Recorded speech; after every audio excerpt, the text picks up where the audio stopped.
falacioso não apresentar um texto claro que nos mostre o arrebatamento secreto, como todo mundo espera. Isso é falacioso. Esse não é o tema do debate. Temos... E eu preservado em que sentido? Elias. Agora o senhor está tendo uma oportunidade, só que o grande problema é o senhor colocar a igreja dentro da grande tribulação. O argumento é lindo, mas falta a Bíblia. Elias, são guardados de aderirem à marca do anticristo e adorarem a besta.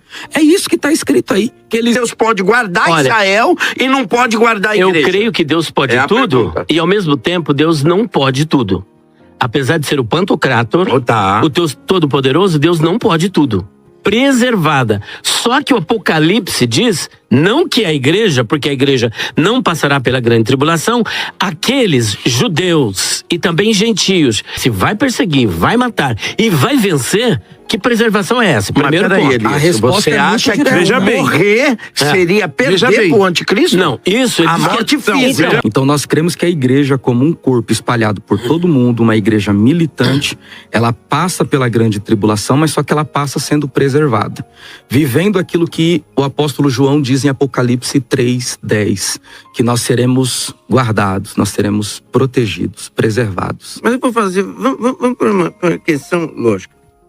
Vamos para uma questão lógica, tá? Porque, vamos lá. Lamentações 3:21. Eu quero trazer à memória o que pode me dar esperança. Em outro texto, eu quero me trazer à memória o que me faz bem. Sim. Rapaz, já estamos lascados e vai ficar pior aqui. Eu sei que parece uma visão pessimista. Eu tive que trabalhar. Eu trabalho 19 horas por dia. Eu acho que é mais. Rapaz... Eu acho que é mais. Obrigado. Mas eu ainda vou ficar no pau aqui, aguentar o tal do anticristo arrebentar nós aqui, irmão. Bispo, a pergunta do senhor é muito importante. Vamos lá. Para que eu não monopolize o tempo e passe para os nossos colegas que vão contribuir muito bem, tem um texto em 1 Tessalonicenses 4, do versículo 13 até o 18. Onde é que ele arruma esses versículos? Esses caras é terrível. E Paulo diz uma coisa fantástica. Alguns crentes... Eles têm argumento demais. Se você não está firme, você desvia. Não, eu já tô... Se você não tá firme, você desvia. Eu já tô preparando uma roupinha legal para depois. Alguns crentes, bispo, estavam morrendo. E a família que ficava enlutada começava a perder esperança na volta de Cristo. Então Paulo diz o seguinte, olha, a nossa esperança não é vivermos para... sempre aqui nesta vida, nesse plano, a nossa esperança também não é não passarmos por essas dores do luto, da perda, por essas dores das tribulações. A nossa esperança é que o mesmo Senhor ressuscitará os que morreram em Cristo. E Paulo diz o seguinte, consolai uns aos outros com esta palavra. A consolação da igreja é, no fim, os mortos em Cristo ressuscitarão. Vamos do lado de cá. Vamos voltar para Jesus. Pastor. Vamos voltar para Jesus. Pastor, o querido traz nós de volta para Jesus, que ele está quase tirando. Vamos lá. Vamos lá. O pastor Davi, na sua fala anterior, argumentou, com base em Mateus 24, que uma leitura natural daquele texto leva o leitor a ser um pós-tribulacionista, isto é, crer que a igreja será arrebatada no fim da grande tribulação. O que nós devemos considerar no texto de Mateus 24 e 25 é que quando fazemos uma análise dos detalhes, os elementos ali culturais, os elementos de culto, de adoração, religiosos, são todos judaicos.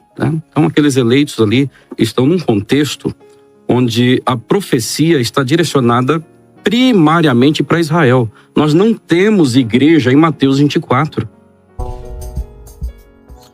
E o ponto principal... interessante. A palavra de Mateus 24 é para quem? A palavra de Mateus 24 descreve um futuro tempo de escatologia específica primariamente para Israel. Que futuro escatológico é esse? Mateus 24, verso 15, Jesus vai conectar aqueles eventos que ele vai fazer descrição, que antecedem a sua vinda em glória, com Daniel capítulo 9, verso 27. E Daniel 9, 27 está descrevendo o quê? a última metade da 70ª semana, considerando... Vai devagar. Põe no linguajar do povo. 60ª semana. Quem não, tá mas ouvindo fala vai entender. é fantástico. Vamos lá, então assim, da semana... Isso, em Daniel, capítulo 9, do verso 24 ao 27, nós temos ali a descrição das 70 semanas estabelecidas por Deus para tratar com Israel e restaurá-los espiritualmente. Primeiro. Essas 70 semanas já houveram? Está havendo ou vai haver? 69, sim. Se encerrou no ministério de Cristo. Se encerrou. E aí a 70 começa futura. Quando? Futura. E a igreja é a grande passa, tribulação. E a igreja passa por ela? Quanto tempo tem entre a 69 e a 70? Onde o senhor achou esse eu chamaria de um abismo? Essa lacuna. Esse intervalo. De que lado aqui? Não, eu só quero perguntar, bispo. Eu só quero perguntar. Vamos negociar. Não, porque eu não posso negar. Troca de lugar, fica desse Eu lado. não posso negar que há um abismo. Não. Há um abismo. O irmão está em cima do mundo. Não, o senhor lembra daquela parábola que Jesus contou do Lázaro e do rico? Sim. O Abraão vai dizer que tem um abismo. Um dia precisamos E falar vocês, aqui. Principalmente Nani, o pastor Elias, que é um mestre, Nani, não pode negar que tem um abismo aí. Temos que falar aqui no debate, da questão do rico e do Lázaro. Isso. Opa. Esse negócio a gente tem que falar. Que é o sono da alma que entra sobre o estado da morte. Intermediário. O pastor Elias é mestre nisso. Aliás, pastor Elias, nós temos agora, já volto com a sempre guarda, é que você está nas 70 semanas. E eu quero saber do abismo. Nós vamos agora falar na convenção um tema complicado, que é a questão pós-morte. Opa. Pós-morte. Olha aí, mestre. Vou até pedir para que o senhor esteja lá para ser na hora do debate, ser uma voz de experiência, porque ainda, quando a morte está longe de você, você não para pensar. Quando vem a morte de alguém muito próximo, você fica pensando demais, né? Então a gente tem que discutir isso. Pós-morte, o que acontece? Aquela voz que está nas cartas paulinas, aquela voz, é a voz do Senhor ou é a voz de outros? Ou eles vão ouvir a todos? Eles estão nos vendo, não estão nos vendo? Há consciência, né? Não tem. Consciência, não tem consciência. O que eles estão, o lugar que eles estão, lembram da família ou não lembram da família? É um assunto, pastor Elias, que dificilmente a gente trata na igreja e que a gente tem que tratar esse assunto. Então, o rico e o Lázaro é um tema fantástico, viu, Nani? Deixa esse que eu quero vir até para aprender. Quero vir para aprender. Viu, pastor Elias? Vamos lá. Entre das 69 e a 70, quanto tempo vai demorar? E em que lugar nós estamos nesse tempo? Então, nós estamos no intervalo, né? Por que eu afirmo que a semana de número 70, ela não teve um início imediato após a semana 69ª? Porque o próprio Jesus abriu essa lacuna quando em Mateus 24, verso 15, ele citando Daniel 9, 27, está trazendo detalhes sobre a última metade da 70ª semana, dos últimos 7 anos. E o que Jesus faz? Só fazer uma pergunta muito simples. As 69 que houveram, elas foram literais. E se foram literais, elas demoraram o tempo correto ou seja, a primeira foi tanto tempo, a segunda tanto tempo, para chegar na 69. E o porquê dessa parada na 69? Vamos lá.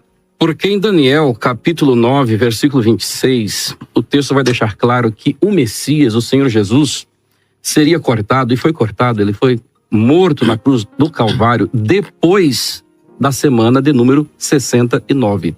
Então, por esse motivo, nós entendemos que a semana 69 se encerra antes da crucificação. Agora, esse texto aqui de Mateus 24, verso... Não na crucificação. Não na crucificação antes, porque o Messias foi cortado depois. E a pergunta lógica é, então por que já não iniciou a 70ª semana? Porque aqui em Mateus 24, Jesus está descrevendo os eventos que antecedem, ou seja, os eventos, os juízos que ocorrerão sobre essa terra antes do seu retorno em glória, quando ele estabelecerá o reino milenar. E quando Jesus vai trazer esses detalhes sobre esses eventos, um dos detalhes mais importantes que nós temos aqui é a profanação do templo.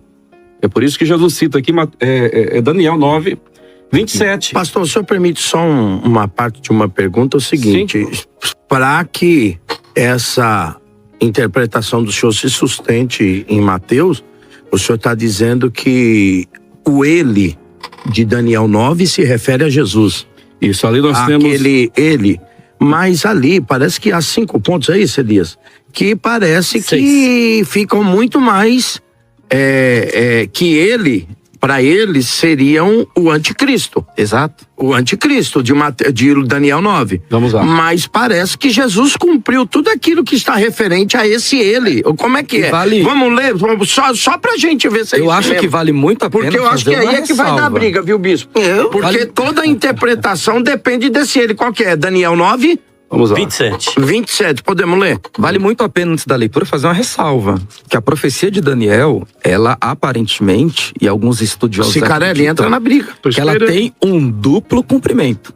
Ela se cumpre tanto no período de Antíoco Epifânio, que ele profana o templo, como ela também pode ser uma referência ao que acontece no templo no ano 70.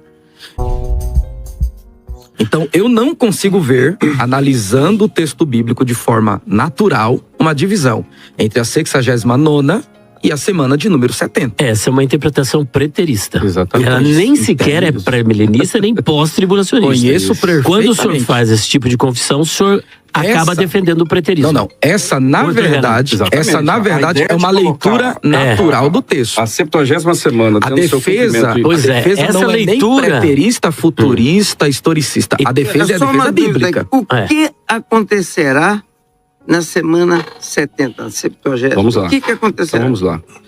O que acontece na semana de número 70? É o que o texto de Daniel 9, verso 27 vai dizer. E ele firmará um concerto com muitos por uma semana. Ele quem? Aqui não é Jesus. Jesus... seria o anticristo. Aqui é o anticristo, né? Por quê? Porque na sequência você vai ver aqui a profanação desse templo, você vai ver um juízo sobre esse ele aqui. Então não pode ser o Cristo. Agora, o Mas por quais razões não pode ser o Cristo?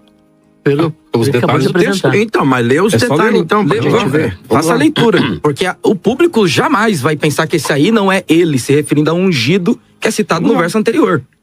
Versículo 27. E ele firmará um concerto com muitos por uma semana, por 7 anos. Concerto é diferente de pacto, né, Elias? Agora vamos lá, eu pergunto. É a mesma coisa. Não, tô perguntando só. Olha o que o texto está dizendo aqui. E ele firmará um concerto com muitos por uma semana. Seria esse concerto a aliança que Cristo firmou no Calvário? Foi por 7 anos apenas? Semana de 7 anos? Aqui, obviamente que não, pastor. A pergunta já vem com resposta, mas a pergunta inicial foi: ele, aí nesse texto, é uma referência ao anticristo baseada em quais pressupostos? Em primeiro lugar, perfeito, não é o Cristo. Então, eu já consigo entender que, não sendo o Cristo, provavelmente seja o anticristo, e o restante do versículo vai trazer esses detalhes. Não é o Cristo porque a aliança que Cristo firmou no Calvário não foi por 7 anos apenas, e aqui é uma aliança de 7 anos, que é a 70ª semana.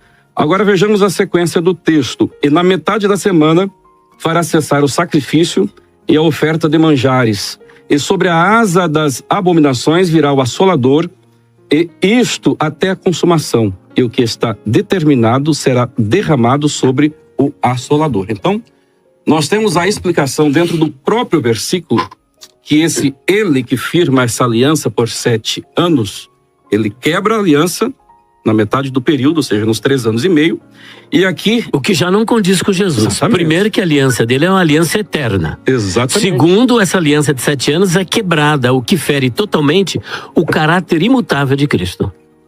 Então, assim, esses detalhes no texto e o próprio juízo que vem sobre esse assolador aqui já deixa claro que não é Cristo. E aí nós temos textos no Novo Testamento onde nós vamos perceber que esse assolador, esse personagem, de fato é a pessoa do futuro anticristo. Antes que eu fale, pastor Éder. Sim, vamos lá. Voltando um pouquinho para algo que foi mencionado aqui na mesa a respeito da perseguição, né? Os pré-tribulacionistas acreditam que a igreja não passará pela grande tribulação.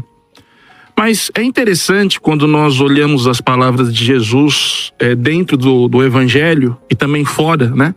os famosos ágrafas, né? As palavras ditas de Jesus fora dos evangelhos, que desde o início, lá no Sermão das Bem-aventuranças, nós temos Jesus dizendo assim, ó: bem-aventurados os que sofrem perseguição por causa da justiça, porque deles é o reino dos céus.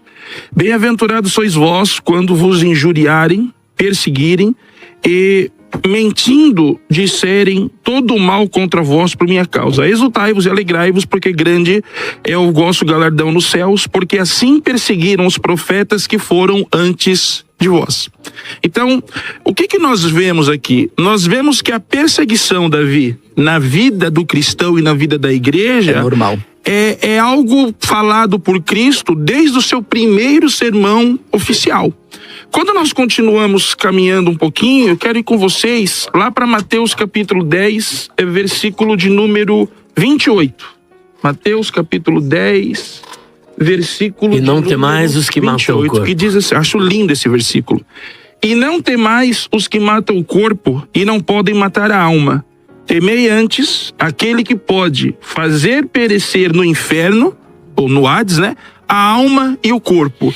O que nós entendemos com isso? Nós entendemos com isso que o genuíno cristão, ele não deve ter medo da morte. Algo que é até mencionado pelo apóstolo Paulo, que o viver é Cristo, o morrer é lucro, né? Muito falado. Então, não há problema nenhum da igreja passar pela grande tribulação, embora eu espero que vocês estejam certos, né? E a gente acabe sendo salvo. O importante é subir, mas entender que o que o cristão realmente... Agora você forçou, hein, cara? Você quer dizer o seguinte, você crê numa coisa, mas espera que eles estejam certos? Sabe por que eu espero por isso? Porque isso que nós estamos falando aqui na mesa não é um tema que atrapalha um ponto de vista salvífico, né? Ambos esperamos a vinda de Jesus, só que nós temos aqui uma discussão de tempo. Exatamente. Não de salvação. Né? Exatamente. Ou seja, e também do fato que vai acontecer. De um ponto de vista... Jesus vem antes, Jesus vem no meio, se Jesus vem depois, de um ponto de vista diferente. O importante... Deixa eu só terminar. O importante é que ele venha, entendeu? E todos nós nos encontremos com ele. Perfeito. Só que essa questão da perseguição, que é muito mencionada, né? Como pode Deus deixar a igreja passar pela perseguição? O que o cristão realmente tem que temer não é a morte do corpo, e sim a segunda morte, que é mencionada, por sinal, na segunda carta do Apocalipse para Esmirna. Então, referente a isso, o próprio Senhor Jesus deixou claro aqui, ó: não temais os que matam o corpo, temei aquele que mata o corpo e tem poder de lançar a alma no inferno. Então, dentro desse pensamento, não há problema nenhum da igreja passar pela tribulação. Algo que sinceramente passa desde quando a igreja foi fundada. Eu vou ser muito simplista. Irmão, a vida já está tão complicada. Eu acredito, bispo, eu sei. Ainda vamos ter que aguentar o anticristo, irmão. Mas o que Jesus nos disse em João 16:33? Tenho-vos dito isto, para que em mim tenhais paz. No mundo tereis aflições, mas tende bom ânimo, eu venci o mundo. Na verdade é o seguinte: essas tribulações nós já estamos passando. Eu sei, bispo, eu concordo. Nós temos doença, nós temos rebelde, nós temos casamento acabando, e com tudo isso nós ainda vamos ser expostos, e aí vamos ter uma proteção, né, que vamos dizer, essa proteção ela é complicada de entender, porque será que, vamos lá, o resto, então, porque a vinda de Jesus é um ponto na escatologia. Sim. Depois disso acontece, vamos dizer, trocentas outras coisas, né? Tribunal de Cristo, o grande pronto. O resto continua no mesmo tempo, na mesma formatação, ou também muda? Veja bem, repetindo as palavras de Jesus... Quando fala veja bem é porque está complicado. Pensando, veja bem. Repetindo as palavras de Jesus, que nós encontramos em Mateus 5, né? Capítulo 5, verso 10, 11, 12, ele preparou a sua igreja para a perseguição, bispo. Ele diz que bem-aventurados somos nós quando formos perseguidos e injuriados e inventarem contra nós todo o mal por causa dele. Ele diz aqui que nós devemos exultar de alegria porque grande será o nosso galardão no céu. Então, desde o início do primeiro sermão oficial, que eu já sei que o Elias vai me interromper, desde o primeiro sermão oficial de Jesus, ele sempre deixou claro que a igreja passaria por tribulações. Aí é que eu gostaria de uma parte, com gentileza, com a Máxima Vênia. Sim. Máxima Vênia. É, Máxima Vênia, já começou. Vamos lá. Primeiro, o pastor Davi, ele disse que a igreja passará pela grande tribulação, mas será preservada, assim como o povo hebreu esteve no Egito, vieram as pragas. Sim. E o Senhor os guardou. Só que isso contraria frontalmente aquilo que está em Apocalipse capítulo 13, Sim. versículo de número 7, que o anticristo perseguirá as pessoas na grande tribulação e os matará. Olha, se vai perseguir, vai matar e vai vencer, que preservação é essa? Primeiro ponto. A resposta você acha que morrer seria perder pro anticristo? Não, isso... A morte física. Então, mas ele seria preservado. Eu acredito que nesse ponto... Então, mas a preservação é em que sentido? Aí é físico. Aí eles têm que responder. Então, mas aí e o senhor também. Justamente. Porque se morrer... Mas olha... Se morrer é perder... Olha a semelhança que ele fez. Se morrer é perder, a igreja já perdeu lá quando Roma começou a matar os crentes. Todos os séculos. Olha só, olha o paralelo que ele fez. Eu estou... Lembra do hino antigo? Não se pode matar um crente. Quem é salvo não morre, não. Tem que explicar isso. Então vamos explicar. Ele fez um paralelo. Tema aqui, anota aí. Quem tem promessa morre ou não morre? Morre. É forte essa. Veja bem, deixa eu só terminar. Então, mas deixa ele terminar e o senhor responde. Ele fez um paralelo. Perfeito. O povo hebreu lá no Egito, vieram as pragas, eles não foram atingidos, ou seja, foram preservados. Logo, a grande tribulação virá e a igreja será preservada. Só que o Apocalipse diz, não que a igreja, porque a igreja não passará pela grande tribulação, aqueles judeus e também gentios que receberem a Cristo no período da grande tribulação, que se converterão pela pregação das duas testemunhas e pela pregação dos 3 anjos que estarão pregando. Quem serão as duas testemunhas? Esse é bom, bispo. Eu quero também saber. Eu quero provar que pode ser eu e o senhor. Mas veja bem. Não, eu não terminei. Pode ir, Elias. Pode ir. Então veja bem, é contraditório, é anacrônico, é paradoxal. Agora, segundo ponto. O pré-tribulacionismo não defende que a igreja não passará pela grande tribulação porque tem medo. É porque Jesus prometeu que ela não vai passar. E porque nós não encontramos um versículo onde Jesus esteja afirmando que a igreja passará pela grande tribulação. Quando o Senhor traz para a pauta da discussão a questão sobre tribulações e tomando como base João capítulo 16, versículo 33, essas tribulações todos nós passamos e sempre passaremos. Só que Jesus faz um adendo. Essa tribulação a qual ele está se referindo nesse período probatório, que é a 70ª semana de Daniel, a grande tribulação, só ela tem que provar que é, né? Ela é conhecida, então esse intermediário de quase 3 mil anos. Vamos explicar isso, vamos explicar. Ela é chamada de Eclipsis Megali. É a grande, olha só a característica dela. Nunca houve, nem jamais haverá. A proporção dessa grande tribulação é sobre todo o planeta. Tudo que a igreja passou, sem ser aqui minimalista, querer minimizar o sofrimento do povo no primeiro século, foi uma perseguição local.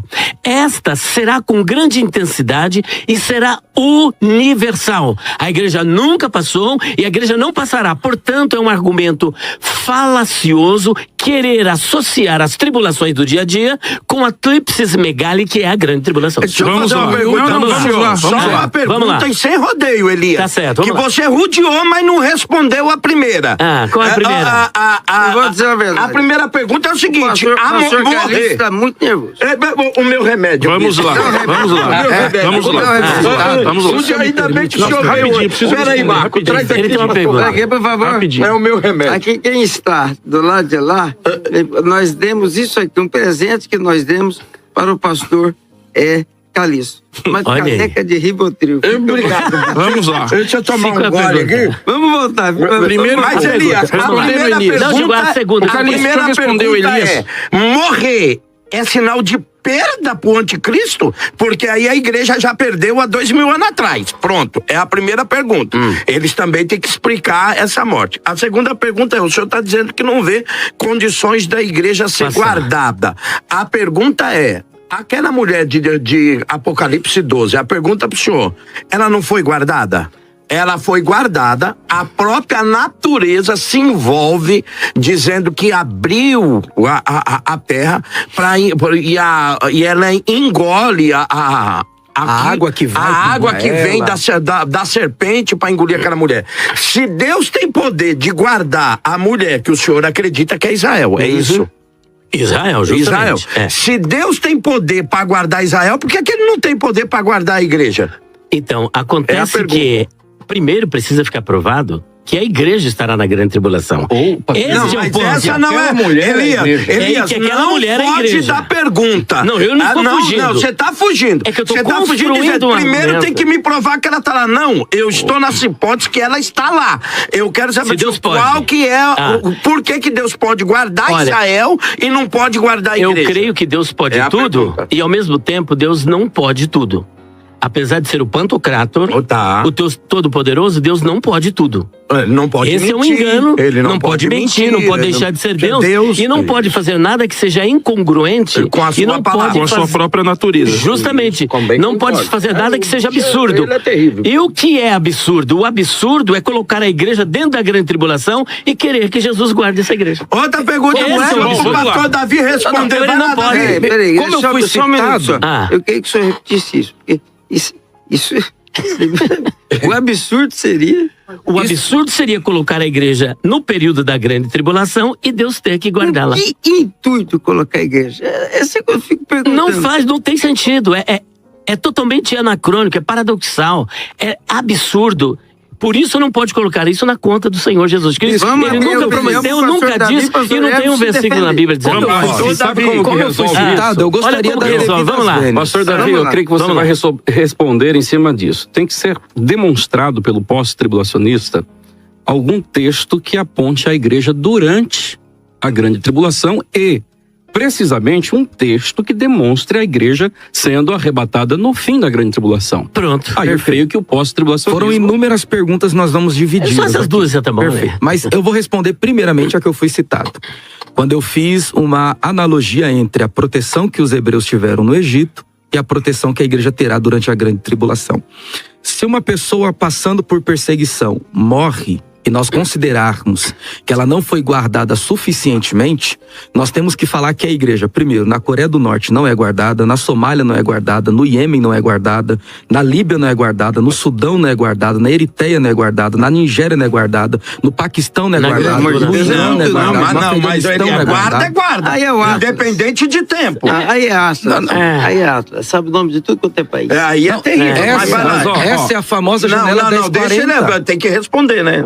Não, essa é a famosa, a proteção no período tribulacional, principalmente, está em Apocalipse capítulo de número 13.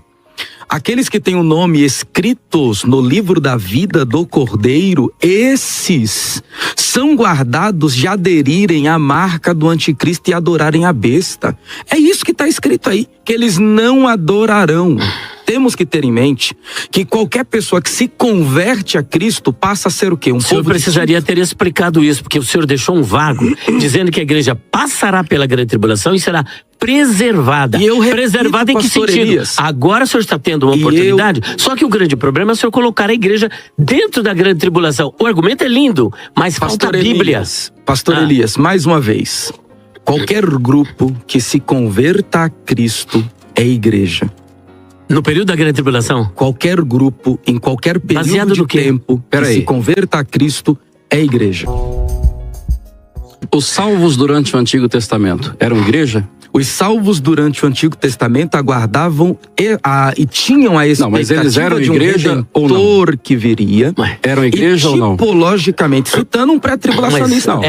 É igreja ou é Israel e gentios salvos durante o período do Antigo Testamento? Citando um pré-tribulacionista, professor Abraão de Almeida, pré-tribulacionista ou não? Sim, né? Sim. Citando Abraão de Almeida, aqueles que se convertiam no Antigo Testamento são espiritualmente considerados como parte da Igreja Universal, que hoje é triunfante no céu e militante na terra. Nós estamos do lado da Igreja Universal.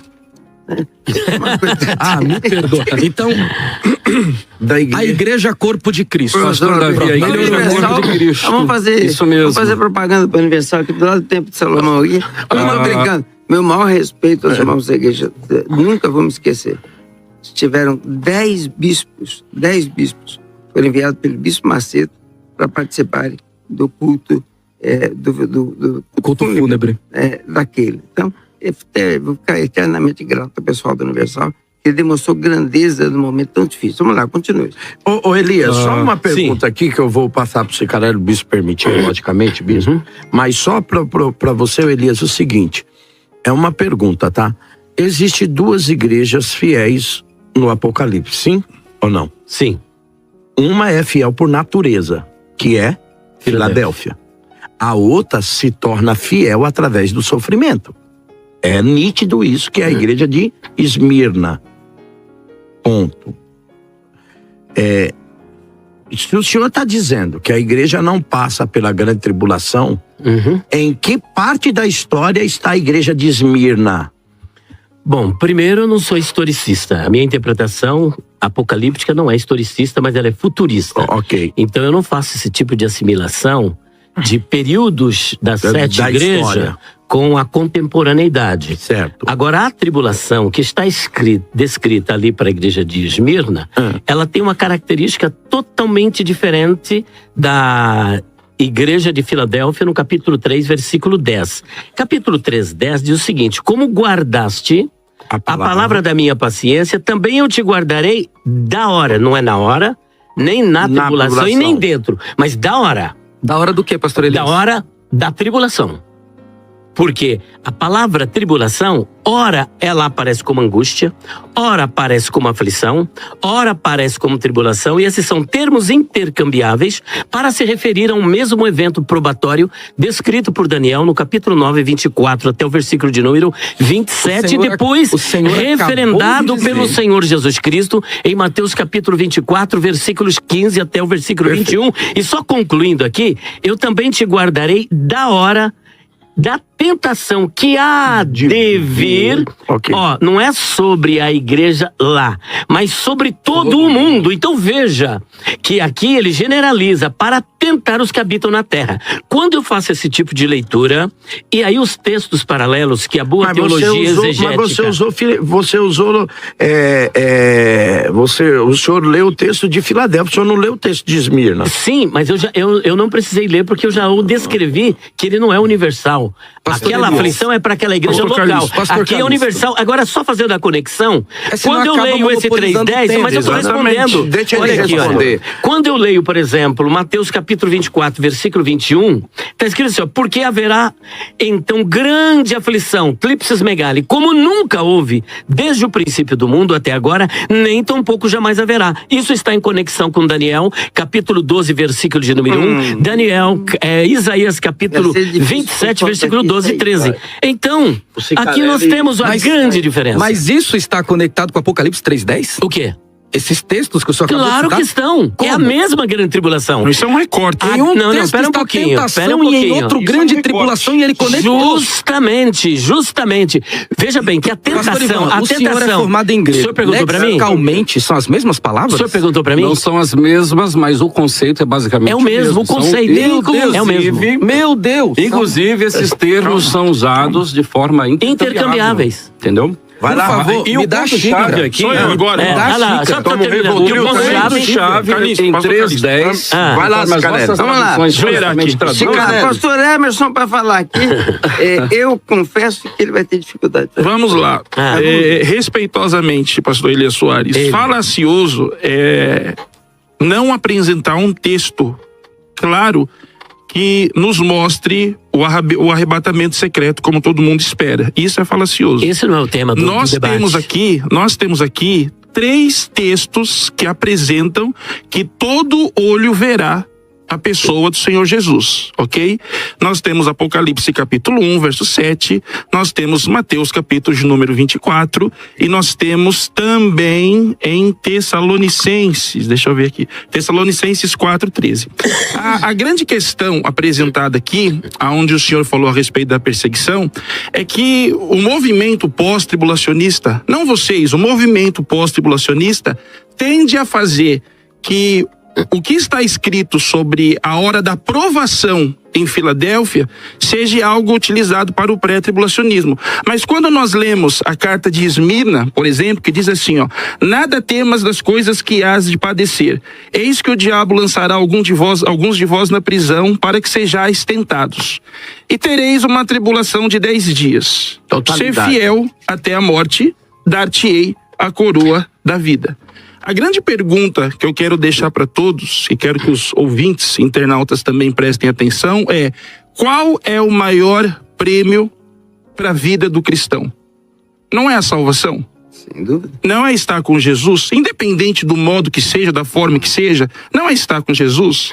Então, olha o que o texto da carta de Esmirna, a igreja perseguida, apresenta. Ser fiel até a morte, quer dizer que vai morrer. Dar-te-ei a coroa da vida. Quem tem ouvidos, ouça o que o Espírito diz às igrejas. O que vencer não receberá o dano da segunda morte. Agora, meu amigo Davi, eu te pergunto, o que é a segunda morte? Condenação eterna. Pronto.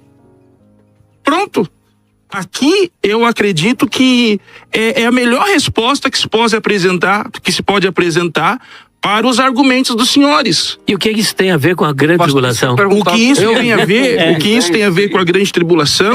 O quê? Que aquilo que o senhor perguntou no início, né? Se todos serão guardados, se todos serão salvos. Eu sou um pós-tribulacionista que pensa um pouquinho diferente do Davi. E creio que não há problema nisso. É claro que alguns vão morrer. Como acredito que alguns sobreviverão e encontrarão o Senhor nos ares. Mas até aí o pensamento é muito terreno. O pensamento é muito terreno sobre a morte. Desde que o cristão seja salvo da segunda morte, é isso que é importante. Então não há problema entre passar pela grande tribulação. Aqueles que passarem, passaram. Pronto, acabou. É isso. Irmão, peraí. Não há problema de passar, não, pelo amor de Deus, eu não vou passar, não. Olha, mas é algo. Nem que eu suba mas é algo, eu vou dizer um negócio pro Bispo, mas é algo, com todo respeito, mas é algo que, dentro das palavras de Jesus, se ele não retornar enquanto nós estivermos em vida, se ele não voltar enquanto nós estamos em vida, pode ser que não passemos. Mas pode ser, sim, que se ele voltar agora, enfrentaremos a tribulação, sim. Porque o maior prêmio para nós, irmão, bispo, é a salvação. Eu vou estar lá em cima no tribunal de Cristo. É isso aí. Eu creio, eu acredito. Pelo amor de Deus, mas eu acredito na sua fé, bispo, mas os textos bíblicos, como eu apresentei aqui, eu gostaria, Calixto, de um versículo, apenas um versículo, que nos mostre esse arrebatamento que é defendido pelos pré-tribulacionistas. As coisas que faz bem. Eu sempre trabalho. Eu gostaria que meus amigos apresentassem. Mostra o arrebatamento. Eu não tenho nada contra quem quer passar a grande tribulação aqui. Não tem quem nada. Me represente. Eu tô fora. Ô bispo, o senhor permite eu colocar aqui uma ideia? Acabou de chegar aqui o pastor Júnior, pastor Belchior Júnior, que é pastor presidente da Assembleia de Deus em Osasco, um dos maiores campos aqui na zona oeste de São Paulo. Daqui a pouco ele vai estar participando, estão arrumando aqui, vai estar participando com a gente. Eu vou falar de novo. Poder da representação, eu dou procuração. São para quem quiser. Mas eu queria fazer uma pergunta pro Davi. Depois a gente se encontra no céu e eles contam como é que for. Aliás, esse negócio de contar no céu como é que for, outro debate. Nós vamos lá no céu lembrar do que houve aqui? Aqui não, porque se tiver tristeza no céu, eu prefiro ficar aqui mesmo. Não, mas vou te fazer uma pergunta. Mas o que vale a coroa? Você vai ficar sem coroa, eu com coroa. E aí, Mas você não recebe coroa pelaquilo que você lembra, você recebe coroa pelaquilo que você faz. Mas a pessoa que vai olhar você com coroa e ele tá sem coroa vai lembrar do quê? Não, ele vai ter uma percepção Nani, futura. mais um, Nani. Ele recebeu por algo. Não, eu vou ficar com a minha coroa. Olha, e ficar sem fazer o quê? Ô, Davi, Vamos lá. Tô só de novo aqui dizendo aqui. Eu sou, não vou mentir, eu sou pré-tribulacionista. Sim. Né? Porque eu sou assembleano roxo. Né? Agora, eu queria que os irmãos entendessem do lado de lá que aqui não se trata de salvação. Ninguém que está discutindo quem é salvo ou quem não é salvo. Aqui estamos discutindo, todos são salvos. A questão que se discute aqui é, nós vamos passar a chamada grande tribulação 7 anos, perfeito? Isso é o que eles acreditam, né? Olha! 3 anos e meio. Pode ser. Com todo o respeito e com toda a vênia. Por favor. Se a grande tribulação começar amanhã, Deus nos livre, o senhor passa? Não, vai, repete aí pra falar. Olha aí, com todo respeito. Com todo respeito. Não, nem façam corte, por favor, mas com todo respeito e com toda a vênia. Se a grande tribulação começa amanhã ou daqui uma semana, sendo o senhor o homem que é, uma pessoa que trabalha 19 horas por dia, o senhor passa pela tribulação e o senhor é linha de frente no negócio. Nem amarrado. Passa. Não vou me rapaz. Se ela começar, o senhor não passa? Corda, vou subir na corda. Mas se ela... Bispo, agora não fuja. O senhor passa. Se ela começar, o senhor passa. Não, eu não passo. Pra mim não vai ter grande tribulação. Mas e se ela acontecer? Se ela acontecer, eu sou obrigado a passar, mas que eu não vou passar. Então existe a possibilidade da igreja passar pela grande tribulação. Irmão, esse irmão tá querendo me induzir aqui. Bispo, tá brincando, eu tô achando o máximo, né? Sim.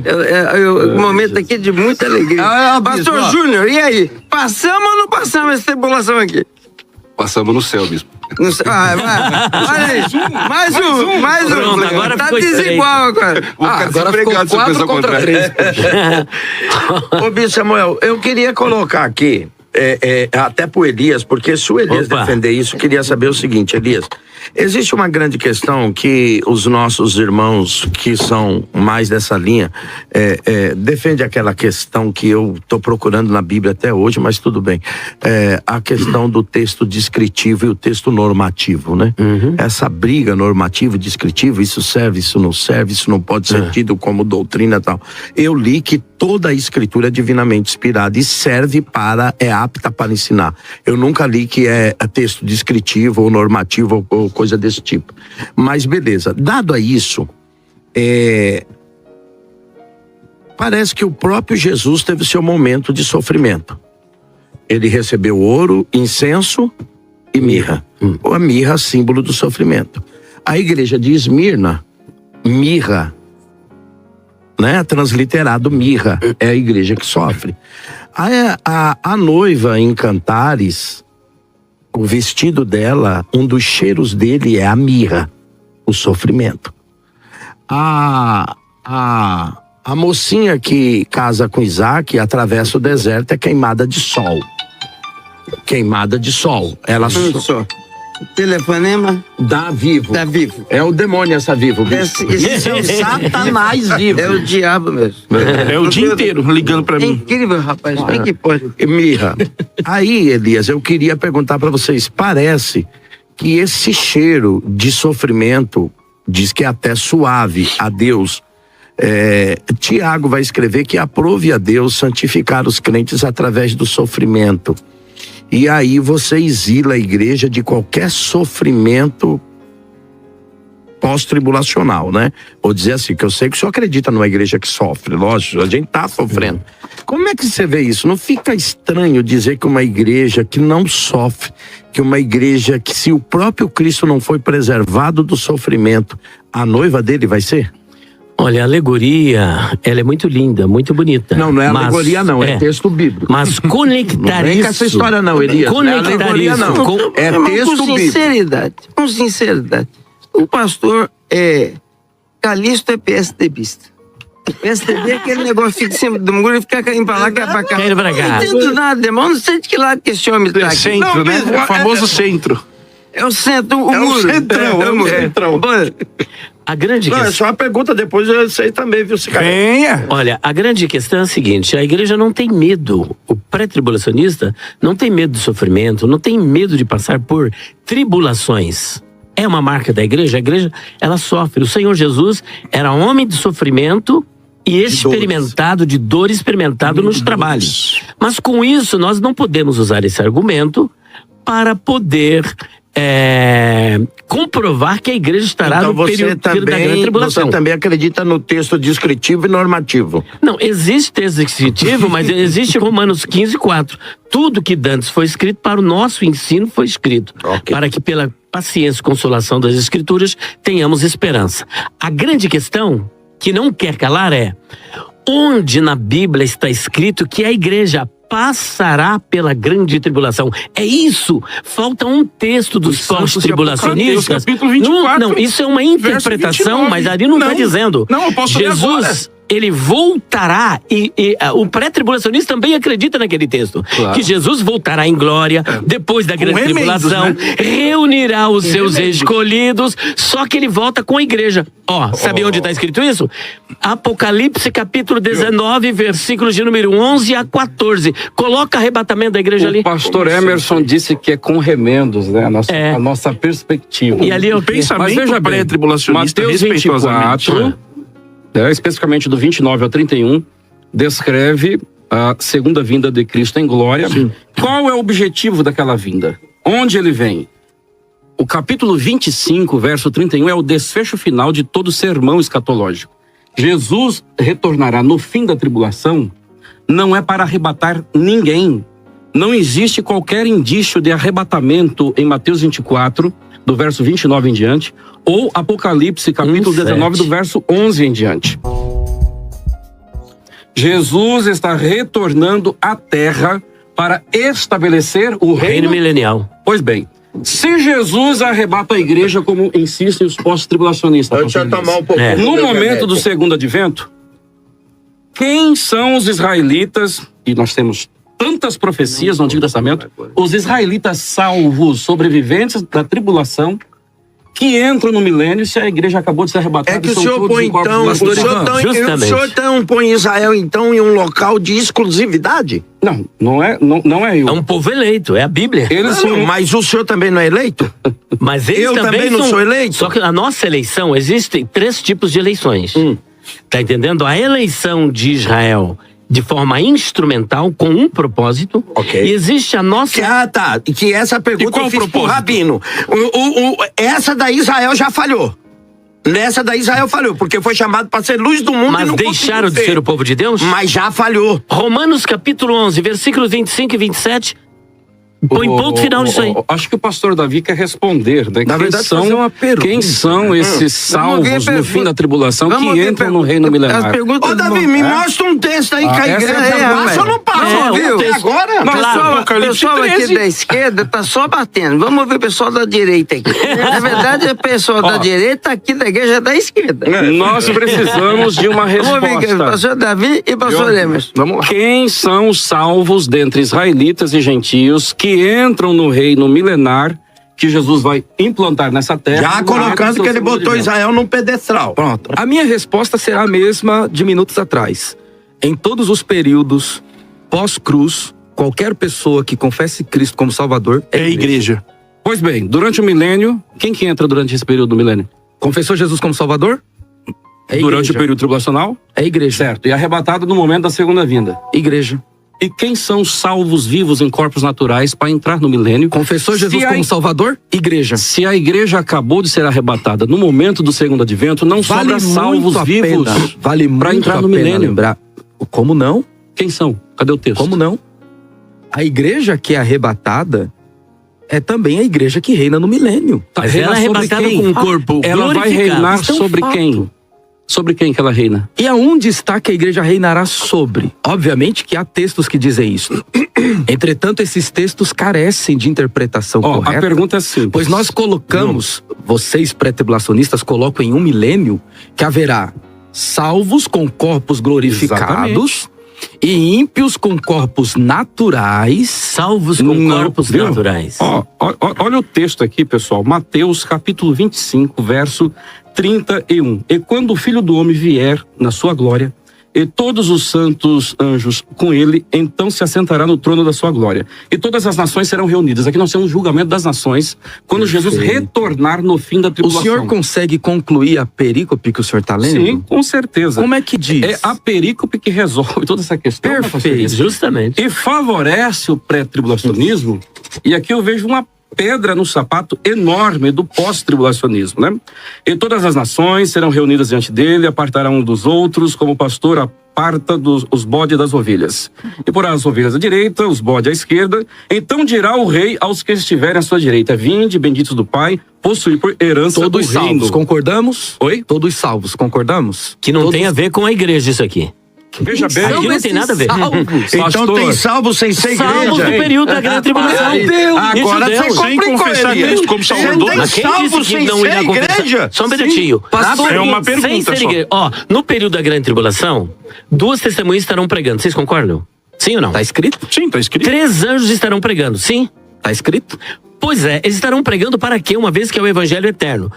Para aqueles que estão no período da grande tribulação. Esta mensagem é para os que estão no período da grande tribulação. A igreja já foi para o céu, já voltou. Só carece de um Vamos lá. texto. Pastor Davi, Jesus como Salvador é o quê? Quem Pastor confessa Davi. Jesus como Salvador faz É parte salvo. de qual grupo? Quem confessa Jesus como Salvador é salvo. Então não Quem é mais guarda os igreja. mandamentos é o quê? É salvo. É salvo. É salvo. Quem guarda a fé em Jesus Cristo é quem? É salvo. Então é igreja. Então é igreja. Pastor, Júnior, sua opinião para começar, tá aqui, não tá querendo falar, eu tô achando estranho. Não, eu tô achando que o pastor... Será que ele é pré também? Ou é pós? Ele é pós? Eu sou pré. Não, mas pelo jeito o senhor tá pós. Não. Ó, É brincadeira, pastor Júnior. só alguns argumentos aí, vamos colocar umas questões aqui para os nossos companheiros. 1 Tessalonicenses 5:9. O homem da iniquidade? Não. Não. É 2, A né? ira de Deus. Tá, Não tá. fomos destinados para a ira. É, Tá. Vamos vai- pensar nisso aqui. 1 Tessalonicenses 5:9. Então nós não fomos Destinados. destinados à ira. Uma vez que nós consideramos que a tribulação é o juízo de Deus se confirmando, qual é o sentido dos salvos Passar pela ira. passar pela ira?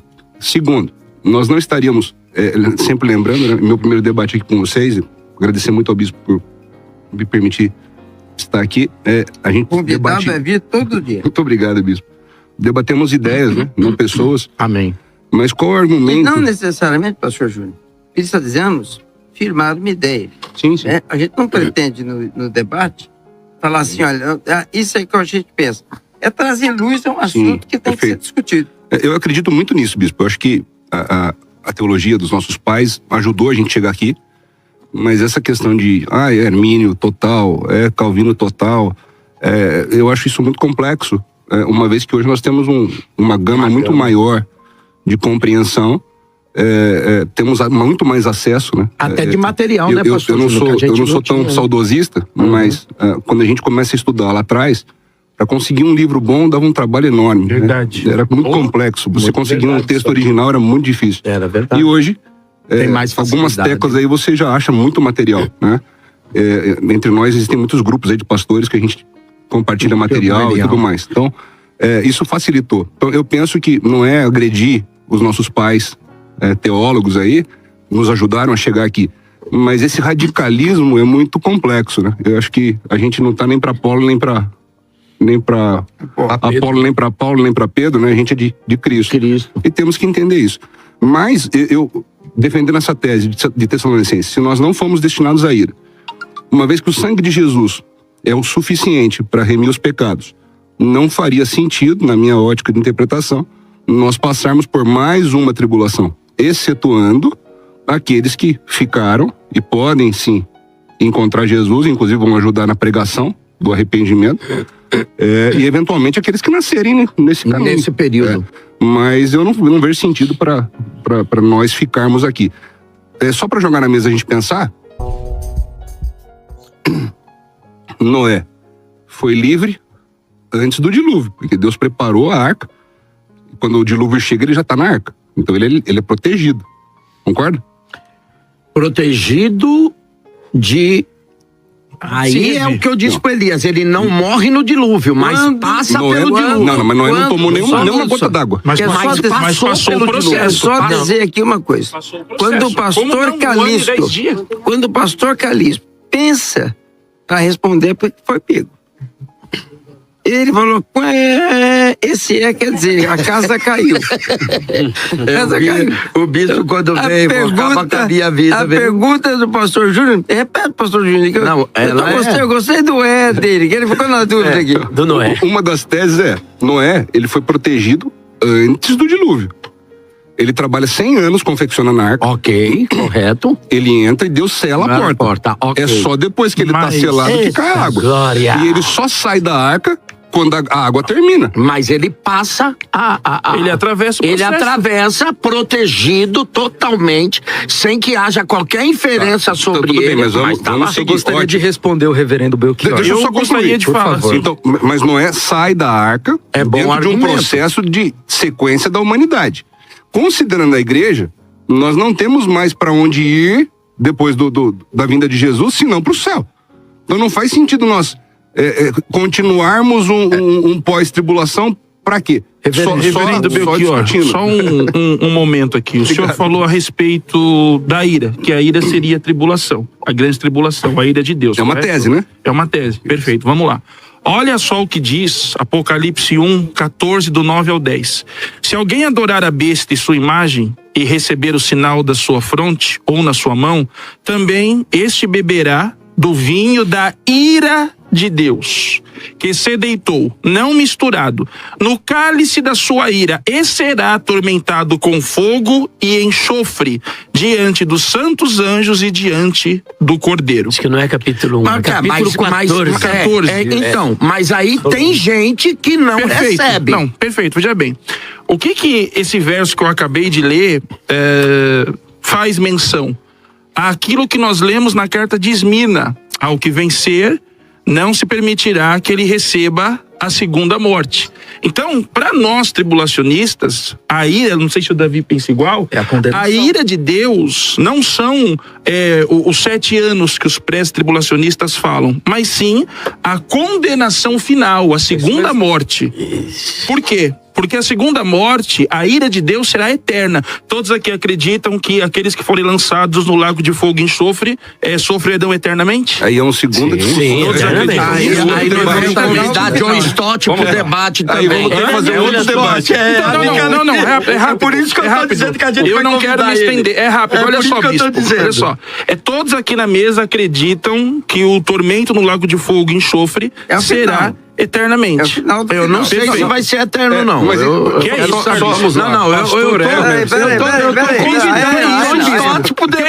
isso? Peraí. Aí virou brincadeira. Se o lago de fogo não for estado final, o que é o estado final? É o estado final. Mas segundo alguns deles aí, esse estado não é eterno. Ele dura um tempo. Só uma vez aqui. Aí, pera, é o seguinte, irmão. Aí eu vou largar de Jesus. No lago de fogo. Pelo amor de Deus. É eterno. Então, bicho, não, mas pro lago de debate, fogo, né, bicho? Pro lago de fogo vai Satanás, os demônios, os condenados e o inferno. Então, mas aqueles que não aceitam, a Bíblia diz o debate, o inferno, pastor Júnior, o segundo debate, o inferno é um espírito ou é um local? O pastor Júnior está falando o que está na Bíblia. O inferno, Apocalipse 20. E a morte e o inferno será lançado no lago de fogo. Então, aí uma pergunta. Então, o inferno, nesse caso, está vazio ou tem gente? Não, mas a pergunta, bispo, antes dessa eu permitiria o senhor. O inferno é um espírito ou é um local? É outro debate. Porque você vai pegar um local e jogar dentro de outro? É um espírito ou é um local? É um local. É um local. Peraí. Só que eu quero. Se for um espírito, então, a pessoa morre, vida toda torta e vai para um espírito. Então, é a pergunta. Não. Então, mas agora só para eu terminar aqui, ó. Só para eu terminar e pontuar. Aí o senhor virou herege. O castigo...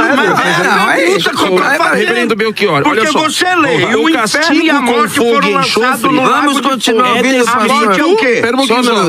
Vamos continuar ouvindo o pastor Júnior, que ele começou a pôr fogo no negócio. Ô, pastor Júnior, quando o senhor morre, deixa eu só ver o senhor morre. A morte não é quem domina. E porque se a morte domina ira e leva a pessoa, por que o inferno também não pode levar? É o segundo debate. Data vênia máxima. A morte já não domina, a morte está debaixo da permissão de Deus. De Cristo, mas não para toda a humanidade. Olha, okay. Mas e aqui? Aqui eu só deixo uma reserva para um outro debate do seguinte. Vai pegar fogo, né? Não é o que eu defendo, é só pra gente sugerir. Uma vez que o demônio, o inferno, todos os condenados serão lançados e os salvos estarão com Deus na plena glória pro futuro, que será perfeito e pleno, não faz muito sentido haver uma perpetuação de castigo ou de maldade. Essa que a tese surge aí. Da condenação no Lago de Fogo, onde seria o extermínio total do mal. E que é uma tese herética. Defendida pelos aniquilacionistas. Qual tese? Essa de que não haverá sofrimento eterno. Mas isso é um argumento para se discutir muito, porque os anjos do é muito profundo. E pregar outro evangelho, além do que já foi pregado, vamos voltar. Vamos dar uma segurada aqui.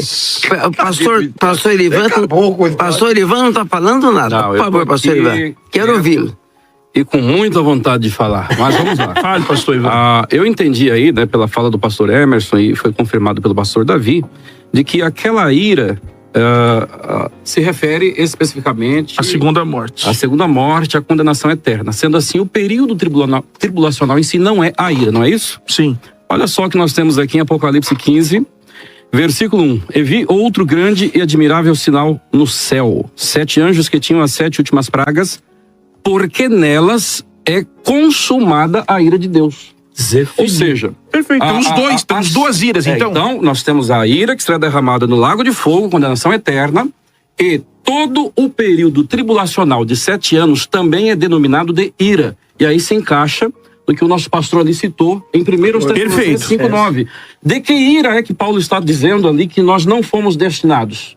É esta ira do período tribulacional. É a ira do período tribulacional ou a ira da segunda morte? Do período tribulacional. Não, a segunda morte é óbvio que a igreja não tem relação com ela.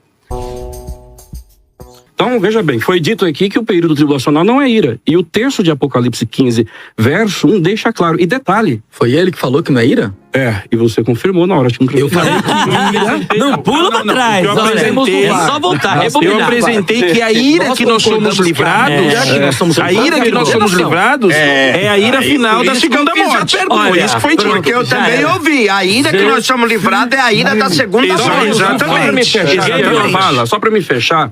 Então, o texto de Apocalipse 15 está deixando claro que nas taças, que são os juízos que serão derramados nos últimos 3 anos e meio, são consumados. A ira, o texto não diz que a ira se inicia aqui. O texto diz que a ira será consumada. Por quê? Porque ela teve um início prévio, anterior. Quando? A abertura do primeiro selo, cavalo branco, a manifestação e ascensão do anticristo como homem da paz. Todo período, então, é a ira de Deus, todo período de 7 anos. E qual que é a mensagem bíblica de Paulo para a igreja de Tessalônica? Nós não fomos destinados para a ira. E detalhe, viu? No capítulo 5 de 1 Tessalonicenses, o versículo 9 está chamando de ira o que Paulo definiu anteriormente no contexto como o dia do Senhor. Versículo 2 e 3, que virá como ladrão, e esse dia do Senhor não é o arrebatamento. É um período de destruição. Pois Paulo diz, explicando o dia do Senhor, quando disserem a paz e segurança, lhes virá repentina destruição. Então ele está definindo o dia do Senhor, que é o período de destruição e tribulação, logo depois de ter falado sobre o arrebatamento da igreja. Então, o texto que lida claramente com o arrebatamento da igreja, coloca o arrebatamento no capítulo 4, do verso 13 ao 18, e depois no capítulo 5 começa a descrever o dia do Senhor, que é a grande tribulação, período de destruição, que Paulo vai denominar de noite, dizendo que nós não temos relação com a noite. É extremamente bonito. O que prova que Paulo era um pré-tribulacionista. Não é remendo. O quê? O que prova que Paulo é um pré-tribulacionista. É o que Paulo 10 segundos, em 10 segundos. 10 segundos, ó. Perfeito. Capítulo 4, versículo 13, estado intermediário. Versículos 14 até o 16, ressurreição dos mortos. Versículo 17, arrebatamento. Onde fica a grande tribulação? Pastor Davi, defensor firme e com muitos argumentos, que passaremos aqui a grande tribulação, mas que seremos protegidos por Deus. Fala, pastor. Muito obrigado, bispo, a toda a mesa diretora aqui reunida, deputado pastor César, pastor Belchior, pastor Dilmo, meu pastor Calixto, pastor Ivan, pastor Elias e o pastor Emerson Sicarelli. Muito obrigado por nos permitirem participar desta muito honrosa mesa e deste trabalho que tem alcançado tanta gente e entregado um bom conteúdo teológico. Eu acredito que a minha consideração final não deve ser apenas em defesa do pós-tribulacionismo, mas deve ser em defesa da fé da igreja. Se Jesus voltar antes da grande tribulação, subiremos com ele. Se Jesus voltar no meio da grande tribulação, subiremos com ele. Se Jesus voltar após a grande tribulação, subiremos com ele. Quer na vida, quer na morte, o importante é estarmos com ele. Muito obrigado, bispo. Muito obrigado, pastor Davi. Esse tema não para nunca.